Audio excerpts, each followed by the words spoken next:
Oui, mais une minute. Oui. J'avais ici excusez-moi, une question. C'est un commentaire. Oui, Celui qui dit il y a une répétition dans les questions. Tu l'as chez toi? il est, Ah oui.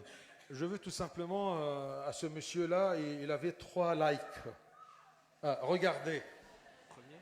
Non, non, de celui qui a les répétitions là. Je l'ai vu maintenant. Ah oui. Oh oui, il a eu 53 maintenant. Beaucoup de questions n'ont aucun rapport avec le sujet qui est très intéressant. Je ne sais pas comment il a su qu'il est intéressant. Serait-ce possible d'en filtrer quelques-unes, surtout celles dont on a déjà donné des réponses dans les précédentes réunions des jeunes? Ou en tout cas, ne pas toutes les poser. Au lieu de penser que c'est une répétition, pense que ça c'est une révision. D'accord? Et ensuite, il y a de tes camarades, d'accord, et tes amis, des gens qui n'ont pas écouté la première fois. Alors, aie la patience, yani, de l'écouter encore une fois. Allah tafham. Et comme je t'ai dit, Habibi, ce n'est pas une répétition, d'accord? Eh bien, considère-la comme une révision. والتكرار يعلم الشطار. D'accord? Pour que tu sois à ton aise, yani. S'il y a une répétition, considère-la comme révision. بس ده حتى بس كده اصلا ها. Merci. C'est la première question qui a eu beaucoup de likes, qui veut être, on veut entendre la réponse, c'est quand David a commis un péché avec Bath-sheba et a fait tuer son mari Uri, il s'est repenti et Dieu l'a pardonné. En revanche, l'enfant qui est né de cette faute est mort et des conflits ont éclaté dans sa famille. Doit-on comprendre que même lorsque Dieu pardonne, il peut aussi infliger une conséquence ou une punition à ce péché? Non, ne prends pas une condition un peu spéciale comme règle. La règle, c'est ce que Dieu nous a promis. Il y a un verset qui dit, Dieu est juste et fidèle, celui qui se confesse ses péchés, ils seront pardonnés. Alors ça, c'est une promesse. L'affaire de David, David, il était un homme de Dieu. Et Dieu n'a pas voulu que dans sa descendance soit un fruit de péché. Et c'est pour cela que Dieu, d'accord, a donné la mort à son fils, comment on dit, illégal. Vous voyez? Ça, c'est une façon que Dieu, ce n'est pas une punition. Parce que Dieu, dans l'affaire de la vie et de la mort, il est le prince de la vie. C'est-à-dire, la vie lui appartient. Qu'il donne la vie à quelqu'un, ou qu'il ne le donne pas. Il y a tant de femmes qu'ils ont de relations avec des hommes, leurs maris, et n'ont pas d'enfants. طب يعني لازم يا رب يعني تخليها une seule fois دي خلاص لازم تجيب عيل. Tu vois? Alors au lieu de poser la question pourquoi il a permis la mort de cet enfant, mais attention, quand il était malade, la maladie de mort, David, d'accord, il s'est abaissé à Dieu, il a jeûné, et sûrement ce temps-là, d'accord, ça lui a donné, d'accord, le repentir.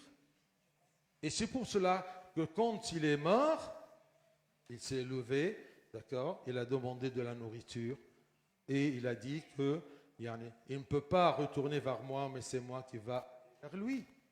D'accord? Dans chaque chose que Dieu accomplit dans la vie des prophètes ou dans notre vie, d'accord, cette chose est basée sur la justice et la bonté de Dieu, les deux ensemble. Vous voyez? Mais ce n'est pas une règle. Comment veux-tu que Dieu me dise, je te pardonne et j'efface tes iniquités, et en même temps, d'accord, il se venge? Eh bien non. Et tu vois, David, son cœur était très paisible jusqu'au point que quand son fils est mort, il a arrêté de jeûner, il a demandé de manger. Donc, ça a été pour l'intérêt du cœur de David, non pas une punition. Et tenez bien à la promesse de Dieu, que si que Dieu est fidèle et juste, si on se confesse de nos péchés, d'accord, il va nous les pardonner. Merci Saïd. La deuxième question dans le même thème, elle demande comment dépasser le sentiment de culpabilité lié à mes péchés, même après les avoir confessés. Vous savez, c'est comme David qui dit dans son psaume Khatiyati amami fi kulli hin. D'accord? Que mon péché est toujours devant moi. Ça a un avantage de me rappeler toujours de ma faiblesse. Alors si tu sens toujours ta culpabilité, ce n'est pas mauvais, mais pas au point de désespérer. Chaque chose, quand il y a un abus, c'est faux. C'est bien de me rappeler que j'étais fautif et j'étais faible. Alors ça me met en garde à propos des choses pour ne pas tomber. Et c'est pour cela, d'accord, que David a dit, mon péché est devant moi tout le temps. Pour me rappeler de la bonté de Dieu, de la miséricorde de Dieu et de ma faiblesse et de risque de glisser facilement dans le péché. Je prends garde de ceci. Mais pas jusqu'au point de le désespoir et le doute dans la miséricorde et le pardon de Dieu. Si quelqu'un qui n'est pas convaincu de la réponse ou il veut faire un commentaire, qu'il le fait, d'accord, et on va le considérer comme révision et quelque chose de plus, non pas une répétition. Sayyidna, la prochaine question, vous avez déjà répondu durant le sermon, mais peut-être en un mot pour éclairer la personne qui dit « J'ai beaucoup de mal à prier quand je suis chez moi, mais par exemple, quand je vais travailler, j'utilise ce temps de trajet pour prier. » Non. Dieu, c'est un roi des rois. D'accord? Quand tu t'adresses à lui et tu consacres un temps pour lui. لكن على الماشي معلش ما اناش فاضي يلا انا ماشي كده وبكلمه ربنا بحبك لا ما ينفعش. C'est un roi, ce n'est pas n'importe qui. Rentre dans ta chambre et ferme ta porte et prie à ton Père céleste qui est dans le secret. Oui. La question d'après, c'est je fais confiance à Dieu, mais parfois lorsque je me retrouve face aux nouvelles épreuves, j'ai l'impression que cette confiance est faible. Comment puis-je renforcer ma confiance en lui et ne plus m'inquiéter face aux épreuves que je rencontre? Là, tu n'as pas confiance en Dieu. Non. Tu as confiance en Dieu intellectuellement et par répétition, d'accord, tant qu'il y a la paix, il n'y a pas de problème. Mais une fois qu'il y a un problème, tu dis à Dieu, à côté, tu n'as pas confiance dès le début. D'accord? Et tu n'as pas confiance en Dieu parce que tu ne le connais pas. Tu as entendu parler. D'accord? Mais dans ta vie, tu oublies où Dieu t'a soutenu, où Dieu, il t'a dit, n'aie pas peur, je suis avec toi. Mais durant toute ta vie jusqu'à maintenant, tu n'as pas eu ces circonstances-là où Dieu a manifesté son support et son amour. Mais tu n'as pas le temps de chercher dans ta vie. C'est pour cela que c'est bien d'avoir un carnet de mémoire où Dieu t'a soutenu, où Dieu t'a aidé, où Dieu t'a protégé, où Dieu t'a couvert pour ne pas dévoiler ta faiblesse et ton péché. D'accord? Cherche dans ta vie et tu vas voir ce qui était palpable pour avoir confiance en Dieu. Mais si devant chaque épreuve ou chaque problème, tu perds ta confiance, tu ne perds pas ta confiance. Comme je t'ai dit, tu n'as pas dès le début une confiance en Dieu, mais tu crois que tu as confiance en lui. Et tu peux même parler aux gens à propos de la confiance en Dieu quand tu veux consoler quelqu'un. Mais toi-même, tu n'as pas confiance. Et la preuve, c'est que devant chaque preuve, d'accord, tu perds ta confiance. Alors comment avoir la confiance en Dieu? Par cette relation-là avec Dieu et les 6 étapes. ناصحنا ها؟ La question d'après, elle est peut-être un peu technique. Un peu Technique, technique. ouais. La personne dit, je suis en quête d'une plénitude spirituelle. Mais je vais squeezer un tout petit peu le début pour bien comprendre le sujet. Je prie beaucoup, je sens l'amour de Dieu, mais j'ai un vide. Ma question est double. Premièrement, comment puis-je faire en sorte que Dieu comble tout ce vide? Et deuxièmement, est-ce grave ou problématique qu'il ne remplisse pas encore complètement ce vide? Yani, هو بيصلي et il sent déjà de l'amour. يعني هو بيتمتع شوية. Si j'ai bien compris. لكن il sent qu'il y a في فراغ جامد.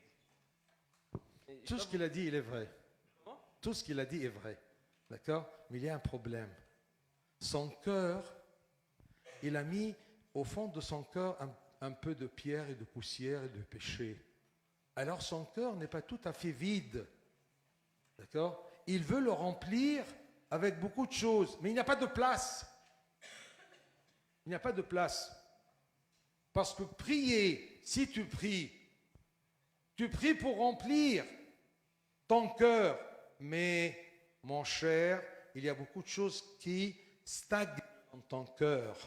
C'est pour cela que quand tu pries, ça ne remplit pas ton vide de cœur parce que ton cœur est déjà rempli de beaucoup de choses, qui est contre Dieu, qui s'accommode avec tes désirs et tes envies.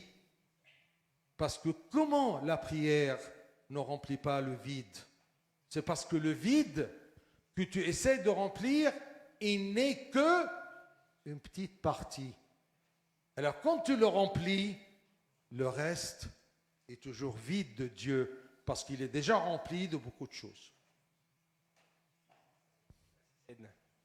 La question suivante, comment poursuivre Dieu pour ce qu'il est et non pas pour les bénédictions qu'il promet?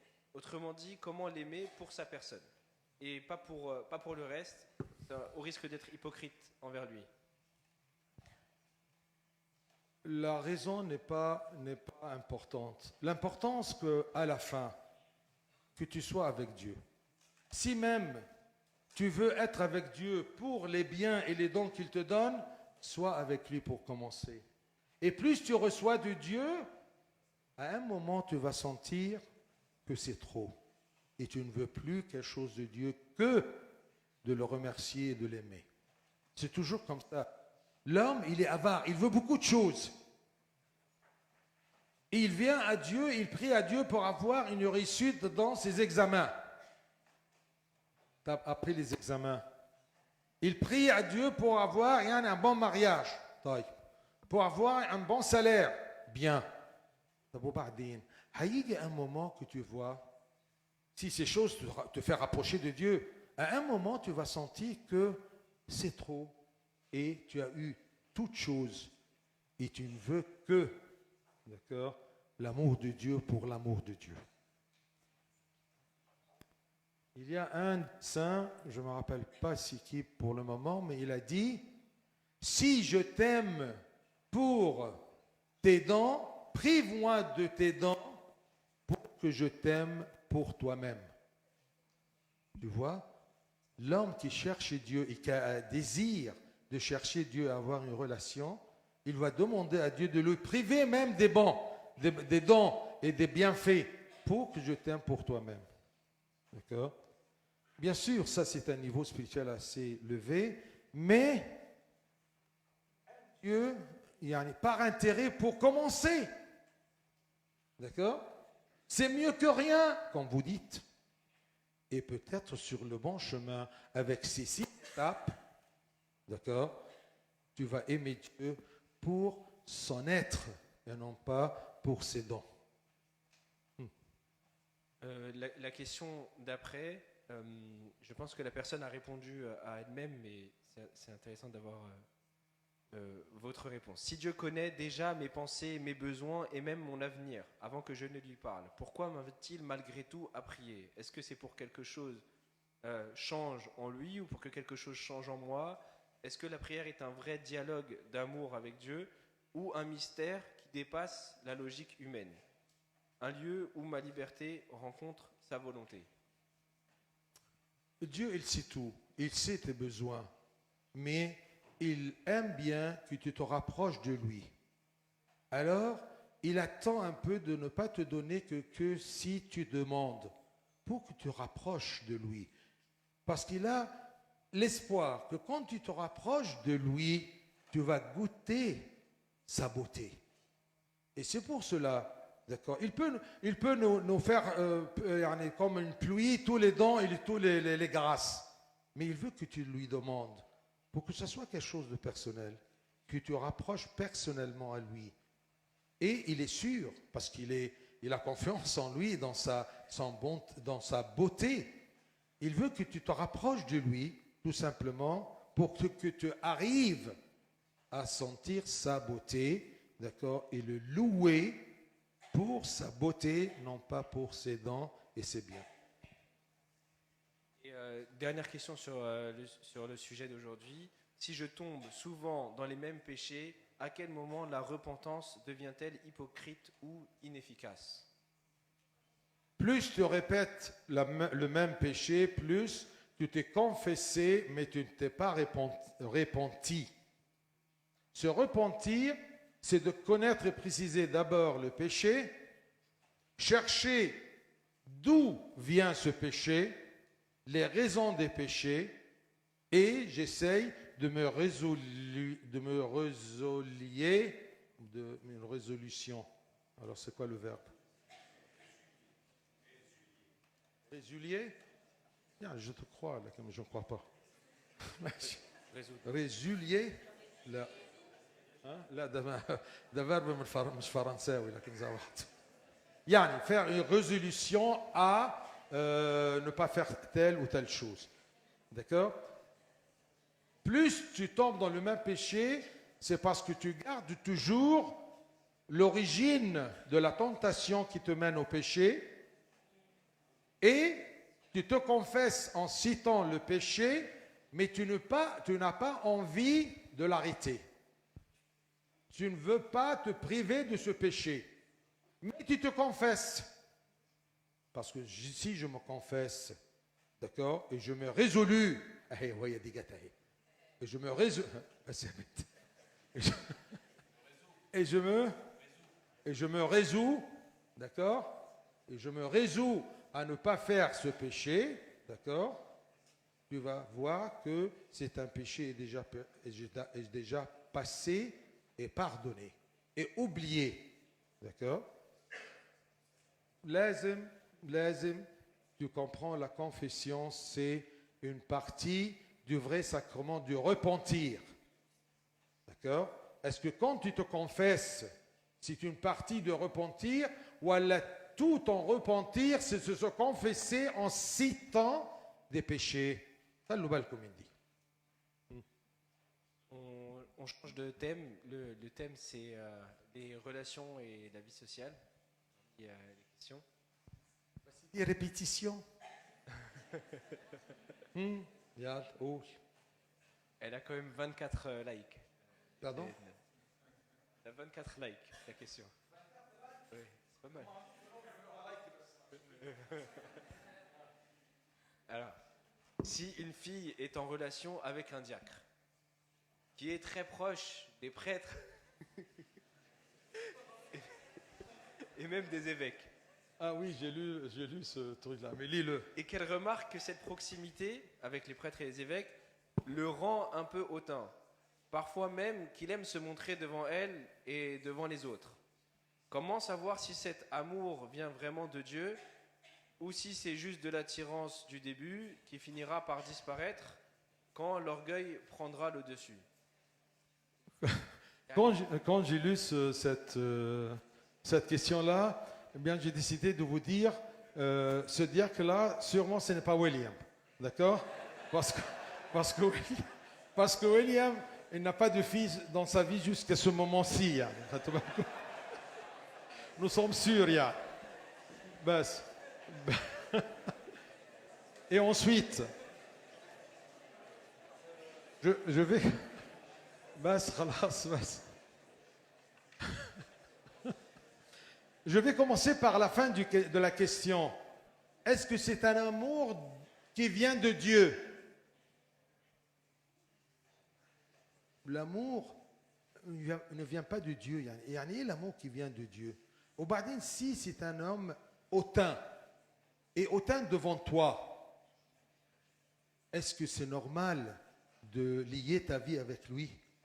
Il est hautain parce qu'il est à côté des évêques, il connaît des évêques, il connaît des prêtres, et l'importance, le résultat, c'est un hautain. C'est un orgueilleux. D'accord? C'est un dinde avec fierté. Tu vas vivre avec lui comment? Ou surtout, il veut comment dire, de t'impressionner, d'accord, avec son plumage. Ce n'est pas la peine de dire que c'est une personne que Dieu te l'envoie, oui ou non. Dieu ne va pas t'envoyer quelqu'un d'autant. D'accord? Ça, c'est un défaut très, très malsain. D'accord? Ou surtout, celui qui a cette habitude-là, si ce n'est pas à côté des grands personnages, parce que toujours, il y a des gens qui aiment être à côté des personnages pour être dans l'éclat du personnage. D'accord? Non, c'est quelqu'un qui est trop fier de lui. D'accord? Il est hautain. D'accord? Si tu peux supporter ceci, tant pis pour toi. D'accord? Si je suis à ta place, je me méfie. Hein? La question d'après, elle est en lien. On peut dire, c'est Nafs Khadim, qui passe beaucoup de temps du coup à l'église. Mais Tatbiha service. Une explication, une petite situation. Deux personnes qui sont en couple. Elle veut qu'on vive comme la fille voudrait qu'on vive comme des couples mondains, donc sortir ou partir en week-end, etc. Ces moments sont nécessaires, mais ne correspondent pas avec le gadoual de ce khadim. Pour choisir quelqu'un, on doit chercher la... Ils sont peut-être déjà en couple, Saïd. Hein? Ils sont peut-être déjà mariés. Je sais la question. Marié, à quoi ça sert? La question est claire. Là, j'ai compris, ils sont déjà ensemble, ils passent beaucoup de temps, d'accord, à l'église. D'accord? Et elle, ce n'est pas son domaine. تمام؟ هو بتاع تسبيحه وبتاع الله كده لكن هي عاوزه يبقى ما écoutez, quand je cherche quelqu'un, je dois chercher quelqu'un qui est compatible avec moi. Vous voyez? مش معقول par exemple j'ai une relation avec quelqu'un qui aime la musique classique وانا j'en ai marre d'écouter du bruit. طب اروح مع ازاي؟ Je connais un couple très ancien, d'accord, c'était un copte avec une hollandaise, d'accord. C'est une femme qui joue du piano وتروح تسمع الأوبرا. هو يروح معاها في الأول ويعني طول الأوبرا ينام وتصحيه عشان الناس بتشخر. تمام في الآخر طلقوا. D'accord, ce n'est pas compatible. D'accord. Alors moi j'aime beaucoup, d'accord, التسبيحة والكنيسة وإلى آخره. بس خلي بالك. Est-ce que tu le fais parce que tu aimes التسبيحة ولا tu aimes Dieu? D'accord? Parce qu'il y a quelqu'un qui aime التسبيحة parce qu'il se réjouit de la musique et de l'hymne. D'accord? Mais il n'aime pas Dieu. Enfin, il y a beaucoup de jeunes qui sont là, toujours dans l'église, serviteurs de la maison de Dieu et pas Dieu de la maison. Okay? Lakin, si c'est la question de la part de la fille, ou plutôt du garçon, non, ce n'est pas compatible. Vous voyez? On doit avoir des intérêts communs, plus ou moins. D'accord? Au moins, on peut avoir des activités ou des intérêts qui ne se conflient pas. Vous voyez? Des choses qui conflient. Moi, je veux être le week-end, vendredi, samedi, dimanche sur la plage, et lui, il veut aller à la messe. Ça ne marche pas. D'accord? Et où la place des enfants? Alors, si vous êtes sur le bord, arrêtez parce que ce n'est pas compatible. Alors ça, c'est la sagesse. Je vous ai dit plusieurs fois et je répète, comme révision, Dieu ne choisit pas. Dieu te donne une sagesse et à travers la sagesse, tu choisis selon la sagesse de Dieu. C'est clair? Mèche. Saïdna, cette fois-ci, c'est dans le cadre du mariage. Allez, mariage. Y a-t-il des pratiques charnelles interdites? Ah oui, attention. Yann, ça, vous êtes assez adulte, d'accord? C'est sérieux, attention, d'accord? Si vous rigolez, j'arrête là. Est-ce qu'il y a des pratiques sexuelles défendues par Dieu? Eh bien oui. La relation sexuelle, d'accord, a un cadre. Si ça sort de ce cadre pour être de la sodomie, d'accord, ou utiliser bouche et sexe et tout ce truc-là, attention, ça, ce n'est pas de l'amour. Ça, c'est je cherche là-dedans un plaisir et je suis avide du plaisir. Je prends, je ne donne pas. Alors ça, parfois, c'est une raison. Et médicalement, ça peut être prouvé. C'est une raison de supprimer le mariage. Vous voyez, que ça soit clair.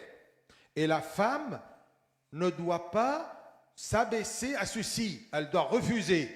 Si elle lui frappe, et l'église, elle peut tout simplement arrêter ceci très sévèrement. D'accord? Qui peut arriver jusqu'à le divorce. Alors ça, c'est une raison de divorce. Vous voyez? J'espère que c'est clair. Je ne peux pas y aller là. ماشي نعم إذا كنت أنت فهمت طب c'est un bon signe. La question d'après, Saïdna, je vais essayer de la reposer. عشان شايف إن فيها شوية إدانة dans la manière dont c'est posé, c'était un peu compliqué.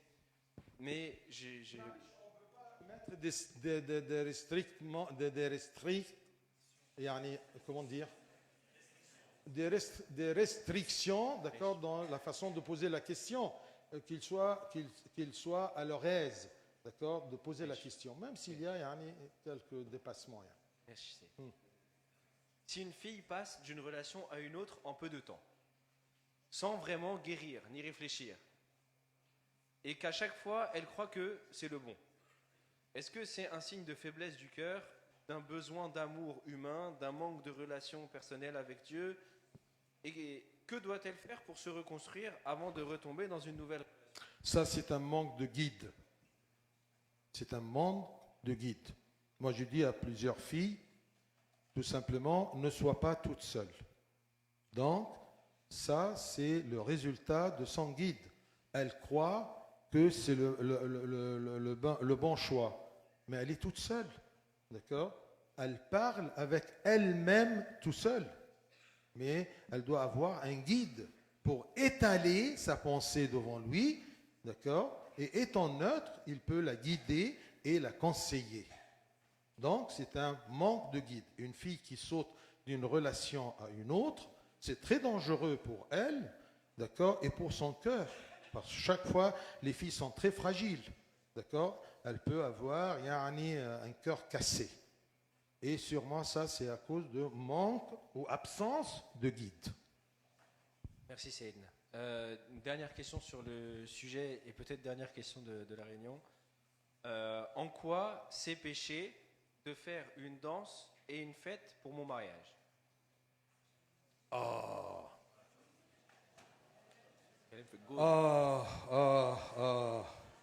Parce qu'aujourd'hui, il y avait un mariage à l'église devant Dieu. Et c'était vraiment une tristesse pour moi, la façon de s'habiller. Ça, c'est premièrement. On va parler à propos des fêtes. Attention, surtout les filles. Quand tu viens à un mariage, tu viens pour participer à un sacrement de l'Église, aussi sacré que la communion. Je veux te poser une question. est-ce que cet habit avec lequel tu viens à l'église pour le mariage, tu peux venir avec le dimanche pour l'Eucharistie? Sûrement non. Je ne dis pas aux garçons parce que les garçons بالعكس بيبقوا يعني plus couverts les papillons ou jaquettes ou بتاع فيش حاجة باين.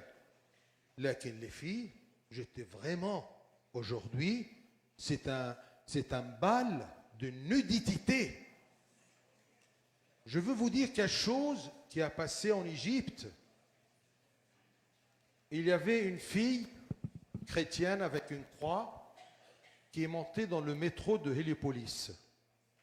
Ceci, il y a des années et des années. Alors tout simplement, elle était un peu avec un pantalon un peu sexy, avec une bétard décolleté, avec une de ses amies. Au Bardin, elle est assise devant un barbu. Zibiba. Elles se sont regardées l'une de l'autre.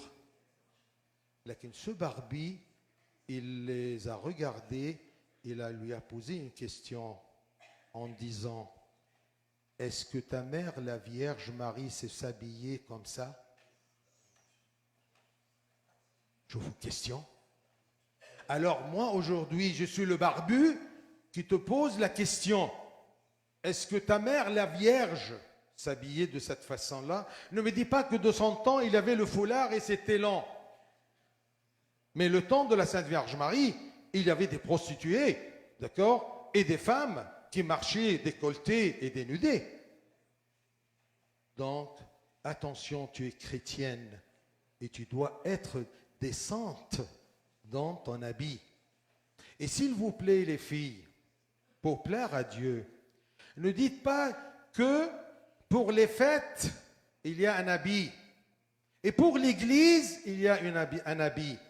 Est-ce que Dieu n'est pas dans les fêtes? Est-ce que Dieu, quand tu rentres dans la salle de bain, il n'est pas là? Est-ce que quand tu rentres dans les toilettes, Dieu n'est pas là? Il est partout. D'accord?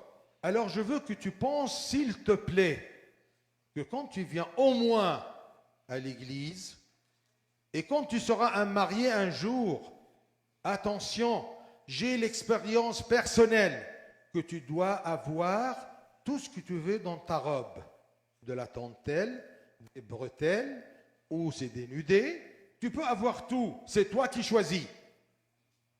Donc ne me dis pas que ce sont les modèles, et n'imite pas les autres. Sois enfant de Dieu, sois une fille qui a un style d'habit.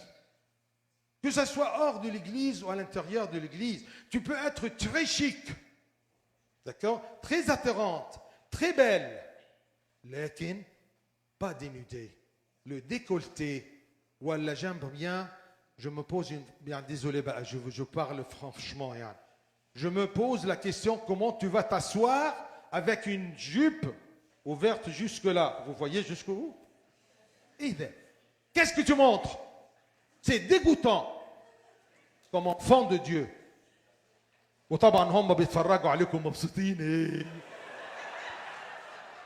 Désolé. Ensuite, s'il vous plaît, que ce soit, vous rigolez, mais ça attriste le Christ de voir ses filles de cette façon-là. S'il vous plaît, soyez décentes dans votre façon de s'habiller. Ensuite, comment voulez-vous et comment vous expliquez que vous êtes dans le sacrement? Aujourd'hui, la mariée, Rabbena Hafez alayha, elle a pleuré. Il y a des sentiments qui tab, c'est bien.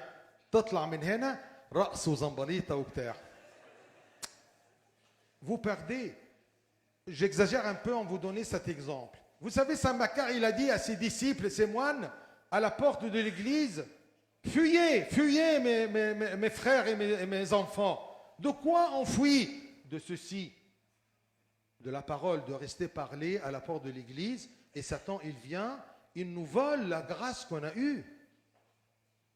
Comment voulez-vous? C'est une hypocrisie que nous sommes devant Dieu durant le sacrement le sacrement de ton mariage pour dire et supplier Dieu, bénissez les mariés dans leur je ne sais pas quoi, et on va les couronner avec les couronnes de la pureté et de l'amour et de je ne sais pas quoi, et tout ce que vous voulez.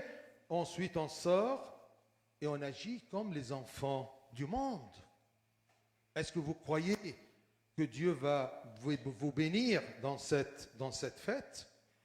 Mais attention, on doit faire une fête de mariage.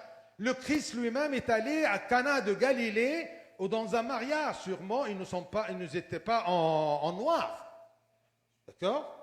Sûrement, ils ne priaient pas. Mais ils ont bu même du vin et tout ça. D'accord? C'est les coutumes, d'accord, de leur temps. Est-ce que vous croyez que le Christ était là et devant lui, il y avait une danse de ventre? Ah non, je ne pense pas. Donc, nous sommes des chrétiens, Yaouled. Et on doit plaire à Dieu pour bénir notre vie et notre mariage. Il y avait un père qui disait beaucoup, mais pourquoi nos maisons sont fichues? C'est parce qu'il n'y avait pas la grâce dès le jour du mariage. Ils ont perdu la bénédiction, d'accord, dans ce qu'ils ont vécu après la cérémonie, d'accord, ecclésiastique. Donc, on peut faire une fête. Là, il y a deux choses que je veux dire dans cette fête-là. Il y a beaucoup de choses qui ne conviennent pas. Il y a beaucoup de choses qui ne construisent pas. Il y a beaucoup de choses qui ne servent à rien. Et on les fait par imitation. Et ça paye beaucoup d'argent. Et le mari, pour ne pas la faire pleurer, tu acceptes au bas du mariage, et c'est le problème des filles, pas des garçons. Les garçons, la fille, bien sûr, elle aime, c'est mon jour, c'est la robe.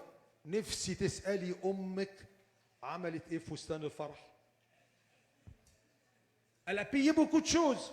D'accord. La robe doit être décente.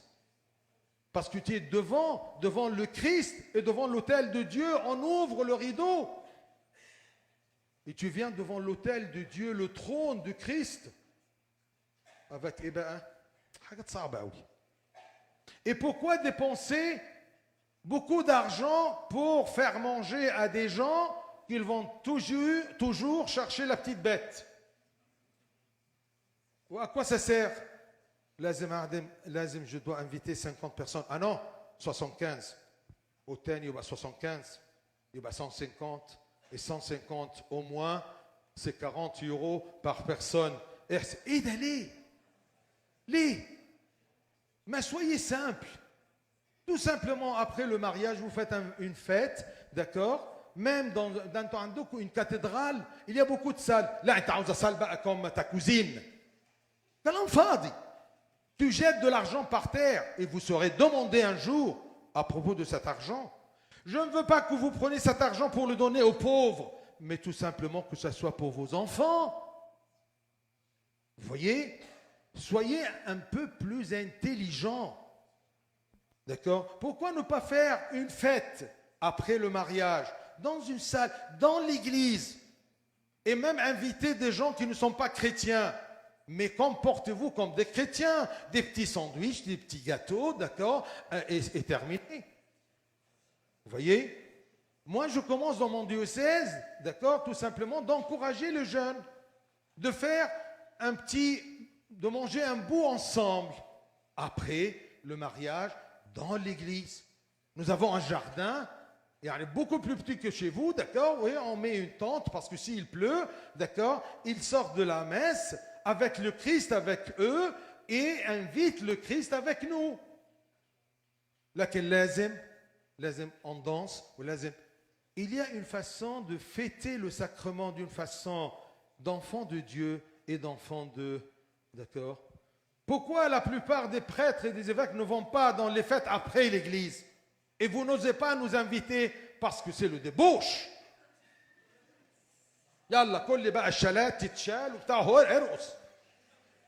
وطبعا vos parents, j'ai vécu avec vos parents, طلعت موضه كده الرقاصه اللي يجيبوها، كانت بنت جزائريه كده كل ده جابها ده ما يجيبهاش. Tu rigoles parce que tu as vécu ceci. Ah oui, n'est-ce pas? D'accord? Là, يا ولاد, si tu veux que le Christ soit avec toi durant le mariage, la célébration du mariage et ta fête, invite le Christ.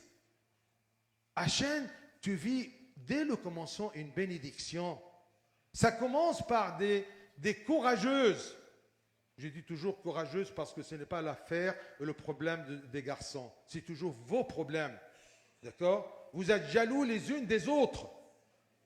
Et vous perdez de l'argent. Et ça ne sert à rien. C'est bien qu'il y a des gens qui ont commencé à dire on va faire comme dans le temps, pour avoir la bénédiction du mariage, on le fait dans la prière de Bekr. D'accord? Comme la semaine dernière, c'était à l'église. Au bar de l'église, c'était une fête. Je ne pense pas qu'elle était zambalite. D'accord? Décente. Parce que nous sommes enfants de Dieu. Les filles qui sont jeunes maintenant, pensez à ça dès maintenant. Ta robe soit décente, parce que tu es devant le Christ et tu lui demandes de bénir ta vie et tes enfants et ton mari et ton ménage. Voilà, tu prends la bénédiction ici, au merci à mon Seigneur, d'accord? Non pas mon Seigneur l'évêque, mais mon Seigneur le Christ. C'est faux. Et vous avez, d'accord, les moyens simples dans l'église. Une salle où il y a شوية زينة تمام وبعدين des petits gâteaux ولا لكن danser toute ta vie tu ne danses pas خلاص ما فيش غير بقى danser يوم الفرح بتاعك تقعدي تشلتي بقى وتلمي ايه ده et tu n'es pas sur le niveau européen de danser لا انت بترقصي ولا امك بترقص ولا ابوك بيرقصوا ايه الفكره بتاعت الدانسيه دي ودول يقلعوا بقى الجاكيتات ويرقصوا ويطبلوا وبتاع. ايه الكلام الفاضي ده؟ لو انا وريت لكم الافلام تنكسفوا. Ça ne sert à rien. Si vous pensez d'une façon chrétienne, ça ne sert à rien. Et ça n'empêche pas de se fêter. Mais invite le Christ à ton mariage. Et invite le Christ à la fête de ton mariage. Et ra'yukum fi ad-da'wa di. D'accord? C'est la personne la plus importante dont tu as besoin d'être invité parmi vous. D'accord? J'espère que c'est la réponse. D'accord? Ce n'est pas un péché, mais ça ne convient pas. Ça n'instruit pas. Saint Paul nous dit, tout m'est permis, mais pas tout me convient. Tout m'est permis, mais pas tout m'instruit. D'accord? J'espère que c'est une bonne réponse. C'était très clair. Merci.